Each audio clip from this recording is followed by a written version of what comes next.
సోమవారం రాత్రి హైదరాబాద్ శిల్పకళా వేదికలో జరిగిన హరిహర వీరమల్లు చిత్రం ఫ్రీ రిలీజ్ ఫంక్షన్లో ఆంధ్రప్రదేశ్ డిప్యూటీ సీఎం పవన్ కళ్యాణ్ పాల్గొని ప్రసంగించారు. పవన్ కళ్యాణ్ మాట్లాడుతూ డబ్బు రికార్డుల కోసం ఎప్పుడూ సినిమాలు చేయలేదని, రికార్డుల కోసం ప్రయత్నము చేయలేదని అన్నారు. సగటు మనిషిగా బ్రతుకుదామన్న ఆలోచన తప్ప నాకు ఎలాంటి కోరికలు లేవని రాష్ట్ర ఉప ముఖ్యమంత్రి పవన్ కళ్యాణ్ స్పష్టం చేశారు.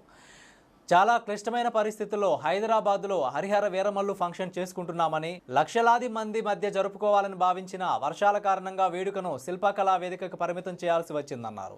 ఇలాంటి వేడుకలు జరుపుకోవాలంటే చాలా ఒత్తిడులు ఉంటాయని, అలాంటి పరిస్థితుల్లో ఈ వేడుకకు అనుమతి ఇచ్చిన శ్రీ రేవంత్ రెడ్డి గారికి, పోలీస్ శాఖ వారికి ప్రత్యేక ధన్యవాదాలు తెలిపారు.